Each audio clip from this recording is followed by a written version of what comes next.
I've noticed that just throughout my life when I've been in places where I've been more prone to kind of like self-loathe and how that's shown up physically, how that's shown up like aesthetically. And I look back at pictures of myself from certain years. I'm like, wow, it is so telling. How have you, like, especially this year, how have you been able to really, because I just see you and like you radiate. And I know, not every day is the same, but how have you been able to maintain that? Yeah, I think really, right now I'm teaching a course on abundance, and I can either get caught up in a lot of stories about how horrible things are, and I can still have compassion and, hold space, but then also I can look around at my reality and go, my reality is I'm doing really good. That's the truth.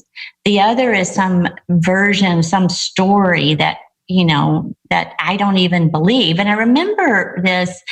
I was going down to Peru, doing ayahuasca in one of my early days, and I'm in this little restaurant, and there's like a little, it's like in the jungle, like Iquitos, and there's this little TV in the restaurant. All those, they have TVs running, and there was a war on TV, and my husband at the time was like, "Look at the war. There's a war going on." And I remember looking around, and I was like, "I don't see the war." Right?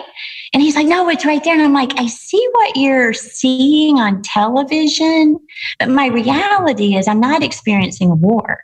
So where is the war?" And it was this moment when I could sort of separate myself and still go, wow, I have compassion. There's some war going on, but my reality is there's not a war, and I'm grateful. Right? So then I go from a place of gratitude, and that's how I shift. And it's really tricky because people are like, "You're in denial." I'm like, not in denial at all. I'm actually rooted more in reality, because my reality is I'm doing pretty freaking good, and I can still do charity work and help with causes, but I'm not doing it from the place of fear, like we're all going to die and this is all horrible.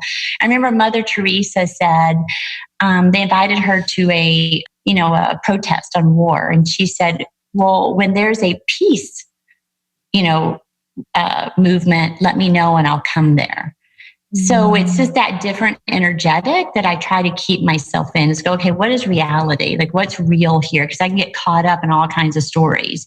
I did that from religion when I was young. The devil's going to get you and you're going to go to hell, to, there's a war going to happen. There's always something, right?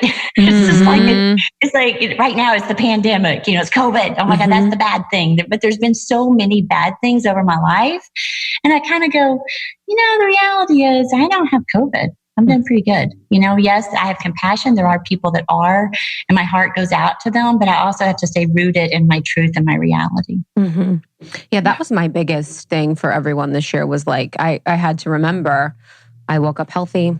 I had great water. I have great relationships. I have a job. I still love it. It's like, what is actually true for me? And I feel like this year has been super interesting because I feel outside of it a little bit. Like I feel completely detached, and I think people will continue to detach.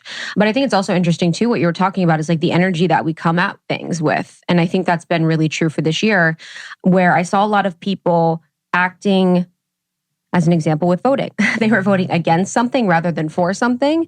And I think when we come at things with the energy of being against something rather than being for something, we can continue to perpetuate the same reality that we currently are in, whether that's voting or whether that's, with your body or relationships or whatever it is. And I think that once we really are able to learn that as a culture, as a species, as a society, that is when things will completely change, where it's like, I'm actually voting for whoever you vote for, peace, whoever you vote for is fine. But it's like, I'm actually voting for the belief of like peace on earth, minimum wages increased, whatever it is, rather than against what you're wanting to remove. Yeah, because the against actually, I love where you're going there. It just keeps perpetuating the same. Right. So if you actually look, I've been studying a lot about conscious language. And, if you look at manifestation, you don't say, I don't want to not be poor, because then you're just imprinting poor. What you want to do is say, I live in abundance. Right. And truly look around and notice the abundance you have. So yeah, completely. And the word against is like very Like to your point of that conscious language, I think of like how it feels, and the word against is like very closed, very contracted. Yeah. So that's really, really interesting. I spent most of my life fighting, and just recently, I had something happen, and it's just like I've worn myself out with the story. I've told you, at the beginning, I'm just exhausted. I'm like, I'm just tired of fighting. Like, let me just accept and allow. There's some Taoist principles, like just accept and allow. But, the mind has, my mind has this thing where if I do that, then I'm going to get taken advantage of or be unsafe or bad things are going to happen in the world.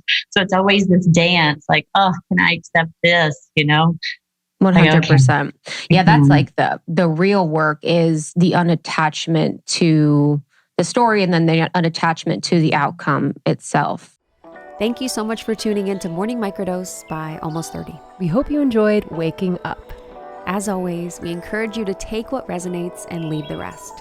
If you enjoyed this trip, tune into the full episode on the Almost 30 podcast. All episode information can be found in the show notes. Make sure to subscribe, and if this becomes a part of your morning routine, be sure to share it with a friend.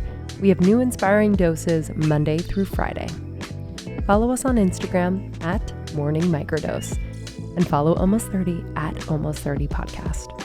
Thanks for listening. We'll see you in the vortex.